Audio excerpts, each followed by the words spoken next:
Hello everyone, Ganesh ji उत्सव की बहुत बहुत शुभकामनाएं। दोस्तों, गणेश उत्सव के दौरान जिस तरह से भव्य रूप से बप्पा को घर में लाया जाता है, उनका आदर सत्कार पूजा की जाती है, उसी तरह से अनंत चतुर्दशी के दौरान ढोल नगाड़ों के साथ झांकियां निकाल कर बप्पा को सम्मान विधि पूर्वक उनका भोजन करके उन्हें विदा किया जाता है, विसर्जित किया जाता है। यानी कि किसी भी पवित्र जलाशय नदी में उन्हें विसर्जित किया जाता है।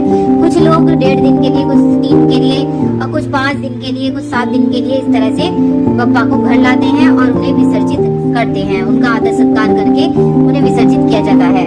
तो यहाँ पर मैं चौघड़िया मुहूर्त बताऊंगी कि कैसे करना है और क्या विधि होती है बप्पा को घर लाने की और क्या विधि होती है बप्पा को विसर्जन करने की। दोस्तों, गणपति विसर्जन के दौरान बप्पा की मूर्ति ले जाते समय दिशा का ध्यान जरूर रखना चाहिए। गणपति की मूर्ति का मुख जो होता है वो घर की ओर होना चाहिए। पूरे मूर्ति की पीठ जो होनी है घर की बाहर की ओर होनी चाहिए। कहते हैं गणपति की मूर्ति ले जाते समय अगर पीठ घर की तरफ होती है तो कंगाली का सामना करना पड़ सकता है। प्रभु नाराज होते हैं, इससे नकारात्मक ऊर्जा का संचार हो सकता है। और जब भी आप गणपति अपने घर लाए तो मांस, मदिरा, लहसुन, प्याज आदि चीजों का घर में सेवन बिल्कुल भी ना करें। अगर आप इको फ्रेंडली बना रहे हैं तो घर में ही विसर्जन कर दें, लेकिन तुलसी के गमले में ना करें। उस दिन जब विसर्जन करें तो पीले वस्त्र ही धारण करें, काले वाले वस्त्र धारण ना करें। एक साफ चौकी ले लें, उसे गंगा जल से या गोमूत्र से साफ कर लें, स्वास्तिक बना लें उस पर और अक्षत्र रख के उन पर साफ पीला या गुलाबी कपड़ा या लाल कपड़ा बिछा लें। चौकी के चारों ओर आपको सुपारी रख देनी है। कपड़े के ऊपर फूल की पत्तियां भी डाल देनी है।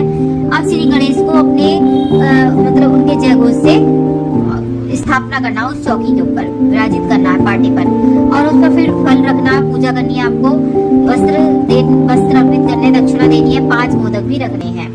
फिर एक पोटली बनानी है जिसमें ड्राई फ्रूट भर दें, थोड़े से चावल गेहूं भर दें, एक सिक्का जरूर रख दें उसमें और उसे गणेश जी के हाथ में बांध दें। ठीक है। अब जब आप चौकी में मतलब स्थापित करेंगे विसर्जन के लिए, पूरे घर में जरूर घुमा ले, सारे अपने जितने भी घर कमरे में है सब में घुमा ले।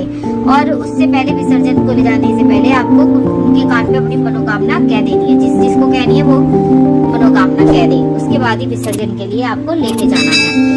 जैसे मैंने बताया वो लेके जाना है हाथ में बांध कर। और किसी का जब भी आप विसर्जित करें सबसे पहले उनकी आरती उतार लें और उनसे सुख समृद्धि शांति की जो है मन चाहे वरदान के लिए प्रार्थना करें अपने, और उन्हें आदर के साथ करें। ये उन्हें फेंके नहीं। बहुत से लोग क्या करते हैं, ऐसे विसर्जन कर आते हैं, इतने दिन रखते हैं और ऐसे ही फेंक आते हैं। तो इन बातों का आपको ध्यान रखना है। जैसे आपको पता ही होगा कि स्थापना जो होगी 27 अगस्त को होगी और स्थापना का जो शुभ मुहूर्त है वो सुबह 11:05 से लेकर दोपहर 1:40 तक है। तो इस समय आप स्थापना कर सकते हैं। अनंत चौदस में जो विसर्जन करने जा रहे हैं वो 6 सितंबर शनिवार के दिन अनंत चौदस में विसर्जन कर सकते हैं। गणपति का विसर्जन किया जाता है वो 1.5 दिन का, 3 दिन का, 5 दिन का या फिर 7 दिन का भी किया जा सकता है। और अनंत चौदस में करने जा रहे हैं तो 6 सितंबर को ही करें। स्थापना विधि मेरे चैनल पर आ जाएगी, जरूर देखिएगा। रिद्धि सिद्धि के बिना उन्हें स्थापित ना करें, रिद्धि सिद्धि को भी साथ में स्थापित करें। और भी कुछ